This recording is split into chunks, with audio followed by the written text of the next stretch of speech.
ಋಷಭದೇವ ವಿಷ್ಣುವಿನ ಅವತಾರ. ಅವ ಯಾರ ಮಗ? ನಾಭಿಯ ಮಗ. ನಾಭಿಯ ತಂದೆ ಯಾರು? ಅಗ್ನಿಧ್ರ. ಅಗ್ನಿಧ್ರನ ಮಗ ಯಾರು? ಪ್ರಿಯವ್ರತ. ಸರ್ವೇ ಸಾಮಾನ್ಯವಾಗಿ ಅಲ್ಲಿ 9 ವರ್ಷ ಜಂಬೂದ್ವೀಪದ 9 ವರ್ಷವನ್ನು ನೋಡಿದರೆ ಕಿಂಪುರುಷ ವರ್ಷ, ಹರಿವರ್ಷ ಇವರೆಲ್ಲ ಅವನ ಮಕ್ಕಳು, ಅಗ್ನಿಧ್ರನ ಮಕ್ಕಳು. ಋಷಭದೇವನ ಮಕ್ಕಳಲ್ಲ, ಅಗ್ನಿಧ್ರನ ಮಕ್ಕಳು. ಒಂದು ವಾದಗಳು ಭಾರತದಲ್ಲಿ ಇದೆ. ಆದರೆ ಅದನ್ನು ಯಾಕೆ ಅದನ್ನು ಹೇಳಲಿಕ್ಕೆ ಇಷ್ಟಪಡೋದಿಲ್ಲ ಅಂದರೆ, ನಾವೆಲ್ಲ ಶೈವರು. ಈ ಒಂದು ಸಮಸ್ಯೆಗೆ ಪರಿಹಾರವನ್ನು ಮಾಡಿಕೊಟ್ಟವರು ಮಧ್ವಾಚಾರ್ಯರು. ಯಾವ ಪ್ರದೇಶದಲ್ಲಿ ಯಾವ ವ್ಯಕ್ತಿ ತಾನೂ ಬೆಳಗುವುದಲ್ಲದೆ ಮತ್ತೊಬ್ಬರನ್ನು ಬೆಳಗಿಸುತ್ತಾನೋ ಅಂತಹ ಪ್ರದೇಶಕ್ಕೆ ಭಾರತ ಅಂತೇಳಿ ನಾವು ಕರಿತೇವೆ ಅಲ್ವಾ? ಹೌದು. ನಮ್ಮ ಹಿಂದೂಗಳಲ್ಲಿ 3 ಋಣ: ದೇವಋಣ, ಋಷಿ ಋಣ, ಪಿತೃಋಣ.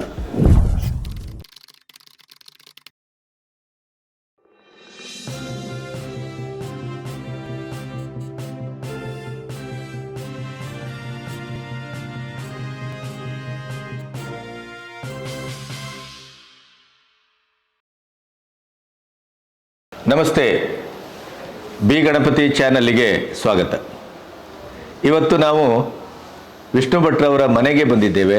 ಇಡಗುಂಜಿಯ ಗಣಪತಿಯ ಸನ್ನಿಧಾನದಲ್ಲಿ ಕೂತಿದ್ದೇವೆ. ಮೊದಲ ಭಾಗವನ್ನು ಅವರ ಮಗಳು ಶಾರದಾ ಅವರ ಮನೆಯಲ್ಲಿ, ಅದರಲ್ಲೂ ನಮ್ಮ ವೀಣಾ ಅವರ ಮನೆಯಲ್ಲಿ ನಾವು ಮಾಡಿದ್ದು. ಇಲ್ಲಿ ಇಡಗುಂಜಿಯಲ್ಲಿ ಇವತ್ತು ಉಳಿದ ಭಾಗವನ್ನು ಮಾತಾಡಬೇಕು ಅಂತ ಬಂದಿದ್ದೇವೆ. ಭಟ್ರೆ ನಮಸ್ತೆ. ನೀವು ಗಮನಿಸಿದ್ದೀರಿ ಮತ್ತು ನಾನು ಗಮನಿಸ್ತಾ ಇದ್ದೇನೆ. ಅದು ಬಹುಶಃ ಗಣಪತಿಯ ಕೃಪೆಯೇ ಇರಬಹುದು ಅಂತ ಅಂದ್ಕೊಳ್ತೇನೆ. ನಾವೆಲ್ಲ ನಿಮಿತ್ತ ಮಾತ್ರ. ಆದರೆ ಈ ಒಂದು ವೇದಕಾಲದಿಂದ ಸಮಕಾಲೀನದವರೆಗೆ ಅನ್ನುವಂಥ ಒಂದು ಮಹಾಸರಣಿಯನ್ನು ಆರಂಭಿಸುವಾಗ ನನಗೆ ತುಂಬ ಆಸಕ್ತಿ, ಪ್ರೀತಿ ಮತ್ತೊಂದು ನಿರೀಕ್ಷೆ ಇತ್ತು. ಆದರೆ ಈ ಮಟ್ಟದಲ್ಲಿ ಜನ ಅದನ್ನು ಸ್ವೀಕರಿಸ್ತಾರೆ ಅನ್ನುವಂಥ ಒಂದು ಆ ರೀತಿಯ ನಿರೀಕ್ಷೆ ಇರಲಿಲ್ಲ. ದಿನಕ್ಕೆ 30-40 ಸಾವಿರ ಜನ ನೋಡ್ತಾ ಇದ್ದಾರೆ, ಪ್ರತಿಕ್ರಿಯಿಸ್ತಾ ಇದ್ದಾರೆ. ಇದೊಂದು ಅದ್ಭುತ ಸರಣಿ ಅಂತ ಹೇಳ್ತಾ ಇದ್ದಾರೆ. ಆಮೇಲೆ ನಮ್ಮ ಊರಿನವರಿಗೆ, ಅಂದರೆ ಉತ್ತರ ಕನ್ನಡದ ವ್ಯಾಪ್ತಿಯಲ್ಲಿ ಹೇಳೋದಿದ್ದರೆ, ಒಂದು ರೀತಿಯಲ್ಲಿ ನಮ್ಮ ಜ್ಞಾನ ಮತ್ತು ನಮ್ಮ ತಿಳುವಳಿಕೆ ವ್ಯಾಪ್ತಿ ಪ್ರದೇಶದ ಹೊರಗೆ ಅದು ಅಲ್ಲದೆ ಅಂದರೆ ನಮಗೆ ಹಿತ್ತಲು ಗಿಡ ಬಂದಲ್ಲ, ಅಂದರೆ ಯಾರ್ಯಾರು ಏನೇನು ಹೇಗೆ ಅನ್ನುವಂಥ ಒಂದು ಚಿಂತನೆಯೇ ನಾವು ಮಾಡ್ದೇನೆ ಬದುಕ್ತಾ ಇದ್ದೇವೆ. ನನಗೆ ಸತ್ಯವಾಗಿ ಹೇಳ್ತೇನೆ, ನಿಮ್ಮ ಮನೆಗೆ ಯಾವುದೋ ಒಂದು ಕಾರಣಕ್ಕಾಗಿ ಬಂದೆ, ಊಟ ಮಾಡಿದೆ, ನಿಮ್ಮೊಟ್ಟಿಗೆ 1-2 ತಾಸು ಮಾತಾಡಿದೆ, ಗಣೇಶ್ ಭಟ್ರ ಸಂಪರ್ಕ ಆಯಿತು. ಆ ಮೂಲಕ ನೀವು ಏನು, ನಿಮ್ಮ ಅಧ್ಯಯನಶೀಲತೆ ಏನು ಅಂತ ಅರ್ಥ ಆಯಿತು. ಸೊ ಇವತ್ತಿನಿಂದ ಮತ್ತೆ ಭಾರತ ಮತ್ತು ಹಿಂದೂ ಈ ಥರದ ಒಂದು ಉತ್ಪತ್ತಿ ಬಗ್ಗೆ ನೀವೇನು ಪ್ರಾಸಂಗಿಕವಾಗಿ ಮಾತಾಡಿದಿರಿ, ಎಲ್ಲರ ಅಪೇಕ್ಷೆ ಅಂದರೆ ನೀವು ಯಾವುದನ್ನೂ ಕಡೆಗಣಿಸ್ಬೇಡಿ, ಯಾವುದನ್ನು ಸಂಕುಚಿತಗೊಳಿಸ್ಬೇಡಿ, ಮಿತಿಗೊಳಿಸ್ಬೇಡಿ. ನೀವು ಹೇಳುವುದನ್ನು ವಿಶದವಾಗಿ ವಿವರವಾಗಿ ಹೇಳಿ ಅಂತ. ಆದ್ದರಿಂದ ಈಗ ನೀವು ಹೇಳುವುದು ನಾನೇನು ಕೇಳುವುದು. ಗುಂಜಾವನಪುರಾಧೀಶಂ ನೋದರೋರಗ ಬಂಧನಂ ದ್ವಿಭುಜಂ ದ್ವಿರಥೋತ್ತಿಷ್ಟಂ ಗಜಾನನ ಮಹಂಭಜೆ. ಯಾವುದೇ ಒಂದು ಕಾರ್ಯ ಆರಂಭ ಮಾಡಬೇಕಿದ್ದರೆ ಗಣಪತಿಯ ಸ್ತುತಿ ಪೂಜೆಯನ್ನು ಮಾಡಬೇಕು. ಯಾಕಂದರೆ ಗಣಪತಿಯ ಉತ್ಪತ್ತಿಯ ಕಥೆಯೇ ಹಾಗೆ. ಅದು ವಾಸ್ತವಿಕವಾಗಿ ಬ್ರಹ್ಮಣ ಸ್ಪತಿ. ಆದಿಪೂಜ್ಯತ್ವ ಗಣಪತಿಗೆ ಮೊದಲಿನಿಂದ ಬಂದದ್ದರಿಂದ ಭಾರತೀಯ ಸಂಪ್ರದಾಯವೇ ಹಾಗೆ. ವಕ್ರತುಂಡ ಮಹಾಕಾಯ ಕೋಟಿ ಸೂರ್ಯ ಸಮಪ್ರಭ ನಿರ್ವಿಘ್ನಂ ಕುರು ಮೇ ದೇವ ಸರ್ವಕಾರ್ಯೇಷು ಸರ್ವದ. ಅಲ್ಲಿ ಭಾರತ ಹೇಳುವುದಕ್ಕೂ ಕೋಟಿ ಸೂರ್ಯಕ್ಕೂ ಗಣಪತಿಗೂ ಅವಿನಾಭಾವ ಸಂಬಂಧ. ಹೀಗಾಗಿ ವೇದಕಾಲದಿಂದ ಸಮಕಾಲೀನದವರೆಗೆ ಅಲ್ವಾ? ಹೌದು, ನಮ್ಮ ವ್ಯಾಪ್ತಿ. ಅದು ವ್ಯಾಪ್ತಿ ಅಂದರೆ ನಾವು ಮನುಷ್ಯರು. ಭಾಷೆ ವ್ಯಕ್ತಿಯ ಅಂತರಂಗದಲ್ಲಿ, ಈ ಶಿಕ್ಷಣದ ಮುಖ್ಯ ಉದ್ದೇಶವೂ ಇದೆ. ಅಂತರ್ಲೀನ ಶಕ್ತೀನಾಂ ಬಹಿರಾನಯನಮೇವ ಶಿಕ್ಷಾ. ಮತ್ತೊಬ್ಬರಿಗೆ ನನ್ನ ಅಂತರಂಗದಲ್ಲಿರುವುದನ್ನು ಮತ್ತೊಬ್ಬರ ಅಂತರಂಗಕ್ಕೆ ತಿಳಿಸಿಕೊಡುವಂತಹ ಒಂದು ವಿಧಾನಕ್ಕೆ ಶಿಕ್ಷಾ ಅಂದರೆ ದಂಡನೆಯನ್ನು ಮಾಡುವುದಲ್ಲ, ವಿಷಯವನ್ನು ಪ್ರತಿಪಾದನೆ ಮಾಡುವುದು ಅಂತ ಅರ್ಥ. ವಿಷಯವನ್ನು ಒಂದೇ ವಿಧದಲ್ಲಿ ಪ್ರತಿಪಾದನೆ ಮಾಡಲಿಕ್ಕಾಗುವುದಿಲ್ಲ.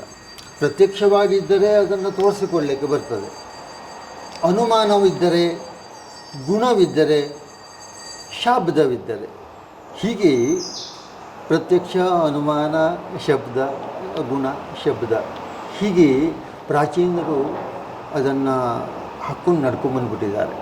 ಅದು ಭಾರತದಲ್ಲಿ ಭಾಸಿವ ಭಾಯಾಂವ ರತಃ ಭಾರತಃ ಆ ಶಬ್ದದ ವ್ಯುತ್ಪತ್ತಿಯ ನಾನು ಈ ಹಿಂದೆ ಸ್ವಲ್ಪ ಪ್ರಸ್ತಾವ ಮಾಡಿದ್ದೇನೆ. ಇಲ್ಲಿ ಭಾರತ ಹೇಳುವಂತಹ ಶಬ್ದದ ವ್ಯುತ್ಪತ್ತಿಯನ್ನು ಮಾಡಬೇಕಿದ್ರೆ ಭಾವುಕಂ ಭವಿತಂ ಭವ್ಯಂ ಅಂತ ಭವ್ಯವಾದದ್ದು ಹೇಳುವುದನ್ನೇ ಪ್ರಾಚೀನರು ಹೇಳಿಬಿಟ್ಟಿದ್ದಾರೆ. ಅಲ್ಲಿ ಮತ್ತಷ್ಟೇ ಭಾವುಕವಾದದ್ದು ಹೌದು. ಇದಕ್ಕೆ ಋಗ್ವೇದದಲ್ಲಿ ವಿಶ್ವಕರ್ಮ ಭೌಮ ಋಷಿಯ ದರ್ಶನದಲ್ಲಿ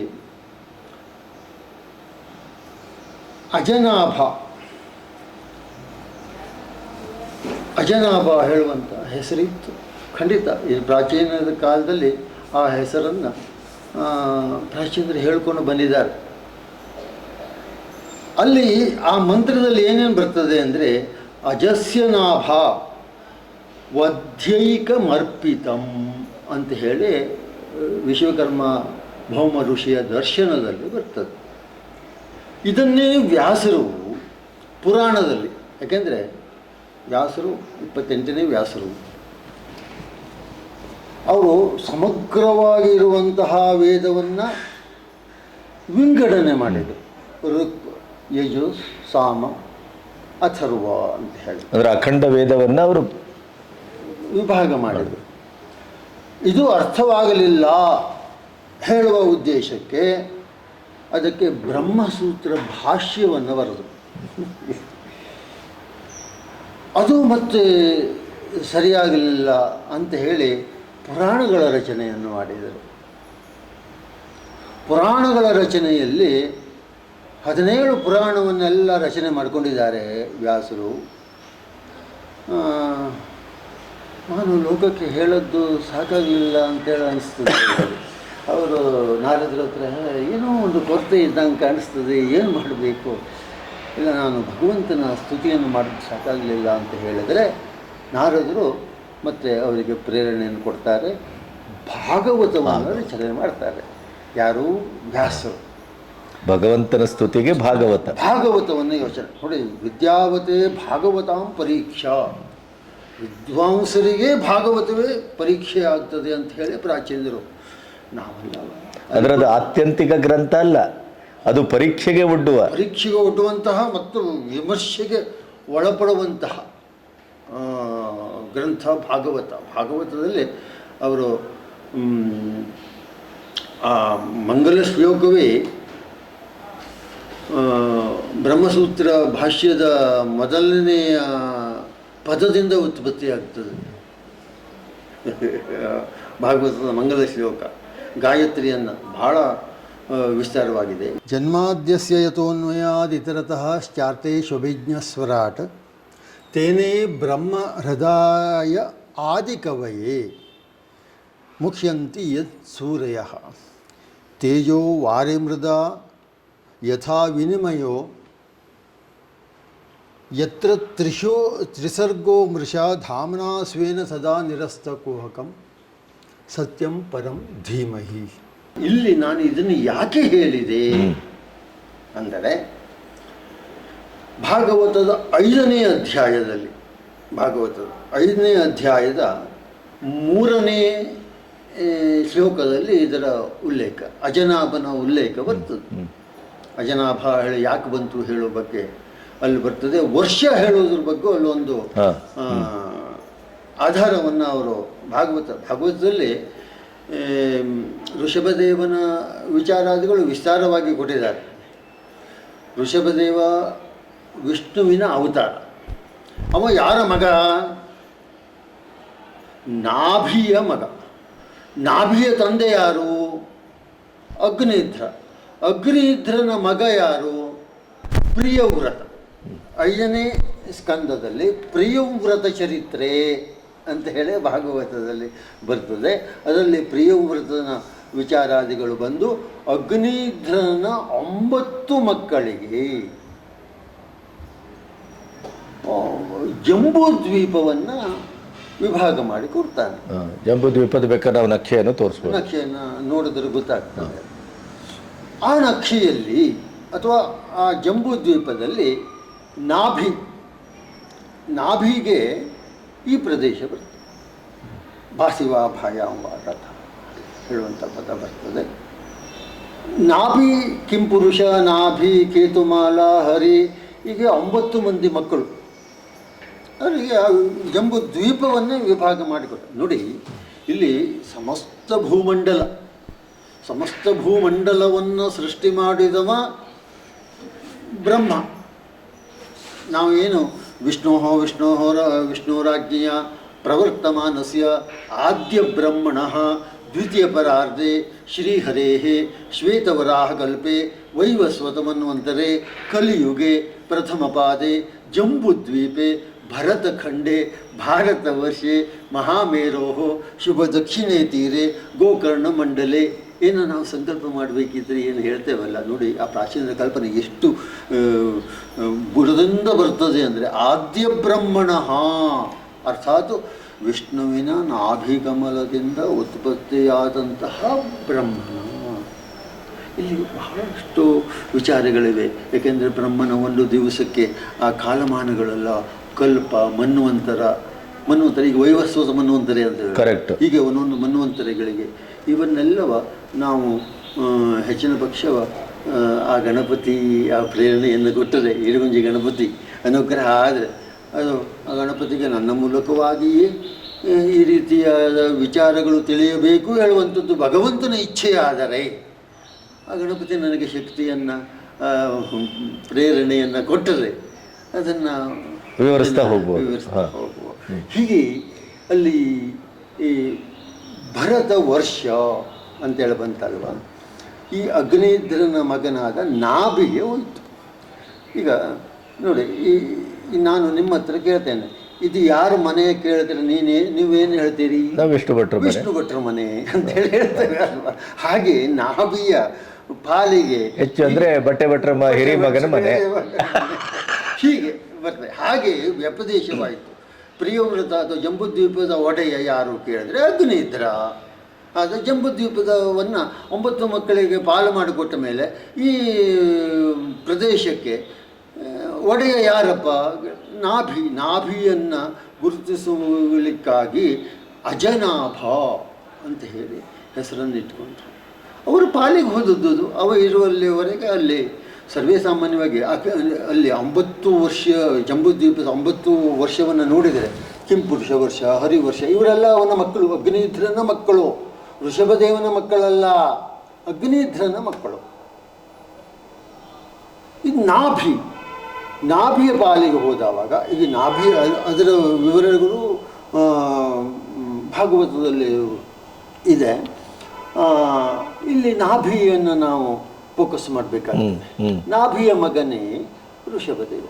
ಅಂದರೆ ಅಲ್ಲಿ ಬಹಳಷ್ಟು ಕಥೆ ಇದೆ. ಅವನು ತುಂಬ ಆರಾಧನೆಯನ್ನು ಮಾಡಿ ಋಷಿಮುನಿಗಳು ಕೂಡ ನಾಭಿಗೆ ಮಕ್ಕಳಾಗಬೇಕು ಅಂತ ಹೇಳಿ ಸ್ವತಃ ಮೇರುವನ್ನು ಮದುವೆ ಆಗ್ತಾನೆ ನಾಭಿ. ಆ ನಾಭೇ ಮೇರೋಹೋ ವೃಷಭದೇವ ಸ್ವತಃ ಭಗವಂತನೇ ವೃಷಭದೇವನಾಗಿ ಅವತಾರ. ವೃಷಭದೇವನ ಪಾಲಿಗೆ ಅಪ್ಪನ ಆಸ್ತಿ ಇದು ಬಂದದ್ದರಿಂದ ಅಜನಾಭ. ವಿಷ್ಣುವಿನ 5ನೇ ಅವತಾರ, ಇದು 9ನೇ ಅವತಾರವಾಗಿರಬಹುದು. ಆಮೇಲೆ ಪಂಚಮೋ ಕಪಿಲೋ ನಾಮ, ಕಪಿಲರದು 5ನೇ ಅವತಾರ ಕಳೆದ ಇದರಲ್ಲಿ ಹೇಳಿದ್ದೇನೆ. ಇದು ಋಷಭದೇವನ 10 ಅವತಾರದ ವರ್ಣನೆಯ ಸಂದರ್ಭದಲ್ಲಿ ಅದು ಮುಂದೆ ಹೇಳೋಣ. ಮುಂದೆ ಕೂಡ ಈ ಬುದ್ಧ ವಿಚಾರಾದಿಗಳೆಲ್ಲವೂ ಕೂಡ ಈ ಋಷಭದೇವನ ಏನು ಜೈನ ಆದಿ ನಾಥರು ಅಂತ ಹೇಳಿ ಬರ್ತಾವಲ್ಲ, ಐತಿಹಾಸಿಕ ಬುದ್ಧ ಬೇರೆ, ಈ ಬುದ್ಧನೇ ಬೇರೆ ಅಂತ ಹೇಳಿ, ಪುರಾಣದ ಬುದ್ಧ ಬೇರೆ, ಈ ಬುದ್ಧ ಬೇರೆ ಅಂತ ಹೇಳಿ ಒಂದು ವಾದಗಳು ಹುಟ್ಟಿಕೊಳ್ತಾ ಇದೆ ಭಾರತದಲ್ಲಿ ಇದೆ.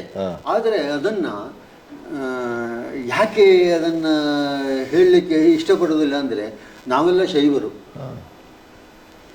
ಈ ಒಂದು ಸಮಸ್ಯೆಗೆ ಪರಿಹಾರವನ್ನು ಮಾಡಿಕೊಟ್ಟವರು ಮಧ್ವಾಚಾರ್ಯರು. ಇಲ್ಲಿ ನಮ್ಮಲ್ಲಿ ಏನಾಗ್ತದೆ, ನಾವು ಶೈವರಾದವರು ಮಧ್ವಾಚಾರ್ಯರ ವಿಚಾರವನ್ನು ಹೇಳಿದಾಗ ವಾಸ್ತವಿಕವಾಗಿ ಆಚಾರ್ಯತ್ರಯರು ನಮಗೆ ಪೂಜ್ಯರು. ಅವರಲ್ಲಿ ಭೇದ, ಮತದಲ್ಲಿ ಭೇದ ಇದ್ದರೆ ಅವರಲ್ಲಿ ಅವರು ಮಂಡಿಸುವಂತಹ ವಾದದಲ್ಲಿ ವಿಚಾರದಲ್ಲಿ ಭೇದವೇ ಇಲ್ಲ. ಗುಣವನ್ನು ಯಾವತ್ತೂ ಗ್ರಹಿಸಬೇಕು. ಅವರು ಮಧ್ವಾಚಾರ್ಯರು ಭಾರತ ತಾತ್ಪರ್ಯ ನಿರ್ಣಯದಲ್ಲಿ ಹೇಳಿದ್ದಾರೆ,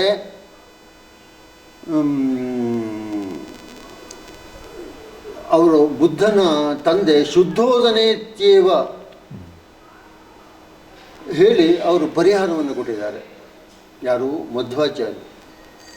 ಹಾಗಾಗಿ ಅಲ್ಲಿ ಐತಿಹಾಸಿಕ ಬುದ್ಧನಿಗೂ ಇದಕ್ಕೂ ಆ ಒಂದು ಗೊಂದಲ ಇಲ್ಲ. ಆ ಸಂದರ್ಭದಲ್ಲಿ ಇದರ ವಿಚಾರವನ್ನು ಮುಂದೆ ಹೀಗೆ ಅಜನಾಭ ನಾಭಿಯ ಹೆಸರು ಇದ್ದದ್ದರಿಂದ. ಆದರೆ ಅಲ್ಲೇನಾಗ್ತದೆ, ಋಷಭದೇವ ಹುಟ್ಟಿದ ಕೂಡಲೇ ಇಂದ್ರ ಏನು ಮಾಡ್ತಾನೆ ಅಂದರೆ, ಭಾಗವತದ 3ನೇ ಶ್ಲೋಕದಲ್ಲಿ ಬರ್ತದೆ, ಅಲ್ಲಿ ಅವನ ಈ ಪ್ರದೇಶಕ್ಕೆ ಮಳೆಯನ್ನು ಸುರಿಸುವುದಿಲ್ಲ. ಯಾರು? ಇಂದ್ರ. ಆಗ ಮಹಾವಿಷ್ಣು ಆದಿಮಾಯೆಯ ಮೂಲಕವಾಗಿ ಅವನ ಕ್ಷೇತ್ರವಾದ ಭಾರತ ಅಲ್ಲೇ ಉಲ್ಲೇಖ ಮಾಡ್ತಾರೆ, ತನ್ನ ಕ್ಷೇತ್ರವಾದ ಭಾರತದಲ್ಲಿ ವರ್ಷವನ್ನು ಸುರಿಸುತ್ತಾನೆ. ಭಾರತದಲ್ಲಿ ಮಳೆಯನ್ನು ಬಂತು. ಇದು ಭಾಗವತದಲ್ಲಿ ವರ್ಷ ಅಂದ್ರೆ ನಾವು ತಿಳಿಯುವ ಈ ಕ್ಯಾಲೆಂಡರ್ ವರ್ಷ ಅಲ್ಲ, ವರ್ಷ ಅಂದ್ರೆ ಮಳೆ. ಆ ಮಳೆಯನ್ನು ಸುರಿಸ್ತಾನೆ ಅಲ್ಲಿ. ಆಗ ತನ್ನದೇ ಆದ ಹೆಸರಿನ ಭಾರತದಲ್ಲಿ ಮಳೆಯನ್ನು ಬಿದ್ದದ್ರಿಂದ ವರ್ಷ ಅಂತ ಹೇಳಿ ಭರತ ಖಂಡೆ, ಭಾರತ ವರ್ಷ ಹೇಳಿ ಖಂಡವೂ ಹೌದು, ಯಾಕೆಂದರೆ ಅದನ್ನು ತುಂಡು ಮಾಡಿಕೊಟ್ಟದ್ದರಿಂದ. ಇಲ್ಲಿ ಖಂಡದ ಭರತ ಬೇರೆ, ವರ್ಷದ ಭರತ ಬೇರೆ. ಇದು ಬಹಳ ಮುಖ್ಯವಾದ ಪ್ರಶ್ನೆ. ಇದು ವಿಶ್ವಾಮಿತ್ರಸ್ಯ ರಕ್ಷತಿ ಬ್ರಹ್ಮೇದಂ ಭಾರತಂ ಜನಂ ಹೇಳುವಂತಹದ್ದು. ಯ ಇಮೆ ಉಭೇ ರೋದಸಿ ಅಹಮಿಂದ್ರ ಮತೋಷ್ಟುವಂ ವಿಶ್ವಾಮಿತ್ರಸ್ಯ ರಕ್ಷತಿ ಬ್ರಹ್ಮೇದಂ ಭಾರತಂ ಜನಂ. ಇಲ್ಲಿ ದೇಶ ಪದವನ್ನು ವ್ಯುತ್ಪತ್ತಿ ಮಾಡಬೇಕಿದ್ರೆ ಗುಣವನ್ನು ವರ್ಣನೆ ಮಾಡಿದರು. ಯಾವ ಪ್ರದೇಶದಲ್ಲಿ ಯಾವ ವ್ಯಕ್ತಿ ತಾನು ಬೆಳಗುವುದಲ್ಲದೆ ಮತ್ತೊಬ್ಬರನ್ನು ಬೆಳಗಿಸುತ್ತಾನೋ ಅಂತಹ ಪ್ರದೇಶಕ್ಕೆ ಭಾರತ ಅಂತೇಳಿ ನಾವು ಕರಿತೇವೆ ಅಲ್ವಾ? ಹೌದು. ಹಾಗಾಗಿ ಅಲ್ಲಿ ಭಾರತದ ಪದದ ವ್ಯುತ್ಪತ್ತಿಯಲ್ಲಿ ಭಾ ಅಂದರೆ ಬೆಳಕು ಅಲ್ವಾ? ಬೆಳಕಿನಲ್ಲಿಯೇ ಇರುವುದು. ಬೆಳಕಿನಲ್ಲಿ ಭಾಸಿವಾ ಭಾಯಾಂವಾ ರಥಃ ಭಾರತ ಅಲ್ವಾ? ಈ ಪ್ರದೇಶಕ್ಕೆ, ಈ ವಾಕ್ಯಕ್ಕೆ ಸ್ವಪ್ರಕಾಶಮಾನವಾದಂತಹ ಆತ್ಮರೂಪದಲ್ಲಿ ರಥನಾಗಿರುವವನು ಭಾರತ ಹೇಳುವ ಅರ್ಥವನ್ನು ಕೊಡ್ತದೆ. ಹಾಗೆ ಭಾರೂಪಂ ಪರಂಬ್ರಹ್ಮ. ಭಾರೂಪ ಅಂದರೆ ಯಾವುದು? ಪರಬ್ರಹ್ಮ. ತಸ್ಯ ಸ್ವಯಂ ಪ್ರಕಾಶಕತ್ವಾತ್. ಅವನು ಬೆಳಗುವುದಲ್ಲದೆ. ನೋಡಿ, ಭಾರೂಪ ಅಂದರೆ ಯಾರು? ಬ್ರಹ್ಮ. ಹೌದಾ? ಆ ಬ್ರಹ್ಮ ಹೇಗಿದ್ದಾನೆ? ಸ್ವಯಂ ಪ್ರಕಾಶಕತ್ವಾತ್ ತಸ್ಮಿನ್ ಭಾರೂಪೇ ಬ್ರಹ್ಮಣಿ ರತಃ. ಆ ರೀತಿಯಾದಂತಹ ಬ್ರಹ್ಮಣಿ ಸಕ್ತಃ ಭಾರತ. ಸ್ವಪ್ರಕಾಶಮಾನವಾದಂತಹ ಬ್ರಹ್ಮನಲ್ಲಿ ರತನಾಗಿರುವವನು ಅಂತ ಅರ್ಥ. ಒಂದು ಆಯ್ತಾ? ಭಾರೂಪ ಆತ್ಮ, ಪ್ರಕಾಶಮಾನವಾದಂಥ ಆತ್ಮ, ಸರ್ವಗತಃ, ಎಲ್ಲ ಕಡೆಯಲ್ಲೂ ಇದ್ದಾನೆ ಅಲ್ವಾ? ಭಾರೂಪ ಆತ್ಮ ಸರ್ವಗತಃ. ತಸ್ಮಿನ್ ಭಾರೂಪೇ ಆತ್ಮನೇ ನಿರತಃ ಭಾರತಃ ಸರ್ವಗತಃ. ಆ ರೀತಿಯಾದ ಆತ್ಮವನ್ನು ಹೊಂದಿದಂತವ. ಸ್ಪಷ್ಟವಾಗಲಿಲ್ವಾ? ಗೊತ್ತಾಯ್ತು. ಹೀಗೆ ತಸ್ಯಾಮೇವ ರಮತೆ ಸಹ ಭಾರತ. ಭಾ ಅಂದರೆ ಬ್ರಹ್ಮವಿದ್ಯೆ. ಅದರಲ್ಲಿ ರಮಿಸತಕ್ಕವನೇ ಭಾರತ. ಅದಕ್ಕೆ ಕೃಷ್ಣನ ಮೂಲಕ ಹೇಳಿಸಿದರು ವ್ಯಾಸರು. ಮಹಾಭಾರತವನ್ನು ಹೇಳಿದವರು ವ್ಯಾಸರು, ಬರೆದವರು ಗಣಪತಿ. ಆ ಮಹಾಭಾರತದಲ್ಲಿ ಪಶ್ಯಾಶ್ಚರ್ಯಾಣಿ ಭಾರತ ಅಂತ ಹೇಳಿ ಕೃಷ್ಣ ಅರ್ಜುನನನ್ನು ಸಂಬೋಧನೆ ಮಾಡ್ತಾನೆ. ವ್ಯಕ್ತ ಮಧ್ಯಾನಿ ಭಾರತ. ಇವೆಲ್ಲವೂ ಕೂಡ ಕೃಷ್ಣನ ಮುಖದಿಂದ ವ್ಯಾಸರು, ಕೃಷ್ಣದ್ವೈಪಾಯನರು ಅದನ್ನು ನುಡಿಸಿದರು. ಕಾರಣ ವಿಶ್ವಾಮಿತ್ರಸ್ಯ ರಕ್ಷತಿ ಬ್ರಹ್ಮೇದಂ ಭಾರತಂ ಜನಂ ಹೇಳಲಿಕ್ಕೆ ಕಾರಣ ಯಾವುದು ಕೇಳಿದ್ರೆ, ಆ ಭಾರೂಪ ಆತ್ಮದಲ್ಲಿ ಇರುವಂಥದ್ದು ಯಾವುದಪ್ಪ ಅಂದರೆ ಗಾಯತ್ರಿ. ಅದನ್ನು ಕೊಟ್ಟವರು ಯಾರು? ವಿಶ್ವಾಮಿತ್ರ. ಇಮೇ ಉಭೇರುವುದಸಿ ಅಹಮಿಂದ್ರ ಮತುಷ್ಟುವಂ. ಈ ಮಂತ್ರದ ಅರ್ಥ ಏನು ಹೇಳ್ತದೆ ಅಲ್ವಾ? ಕೆಲವು ನಾವು ಭಟ್ರು ಮಂತ್ರ ಹೇಳ್ಕೊಂಡು ಹೋದ್ಕೊಳ್ಳೆ ಅದನ್ನು ಒಪ್ಪುವುದಲ್ಲ. ಇದರ ಅರ್ಥ ಏನು? ಇಮೇ ಉಭೇರುವುದಸಿ ಅಹಮಿಂದ್ರ ಮತುಷ್ಟುವಂ ಇದನ್ನು, ಈ ಪದಚ್ಛೇದವನ್ನಾಗಲಿ ಅಥವಾ ಇದರ ವಿವರವನ್ನು ನಾನು ಪ್ರಾಚೀನರು ಏನು ವ್ಯಾಸರು ನಮಗೆ ಕೊಟ್ಟಿದ್ದರೋ ಅದನ್ನು ನನ್ನ ಗುರುಗಳು ನನಗೆ ಹೇಳಿದ್ದರಿಂದ ಆ ಭಗವಂತನ ಪ್ರೇರಣೆಯಿಂದ ನಾನು ನನ್ನದಾದ ವಿಚಾರವಲ್ಲ, ಇದು ಪ್ರಾಚೀನರು ಕೊಟ್ಟಂತಹ ವಿಚಾರವನ್ನು ಹೇಳ್ತಾ ಇದ್ದೇನೆ. ಪ್ರಚಲಿತಕ್ಕೆ ನೀವು ಹೇಳ್ತಾ ಇದ್ದೀರಿ. ಗಮನಕ್ಕಷ್ಟೇ ನಾನೇನು ಆ ಪ್ರಾಚೀನರ ಬುದ್ಧಿಮಟ್ಟಕ್ಕೆ ಅವರ ಒಂದು ಕೇಶದ ಯೋಗ್ಯತೆಯೂ ನನಗಿಲ್ಲ. ನಾನು ಕೇವಲ ಈ ಒಂದು ಭಗವಂತನ ಸೇವೆಯನ್ನು ಮಾಡಲಿಕ್ಕೆ ಇಷ್ಟಪಡ್ತೇನೆ. ಆದರೆ ಭಾಸಿವ ಭಾಯಾಂವ ರಥಃ ಭಾರತ, ನಾವೆಲ್ಲರೂ ಕೂಡ ಭಾರತೀಯರಾಗಿ ಹಿಂದೂಗಳಾಗಿ ನಾವು ಈ ದೇಶ ಸೇವೆಯನ್ನು, ಯಾಕೆಂದರೆ ನಮ್ಮ ಹಿಂದೂಗಳಲ್ಲಿ 3 ಋಣ: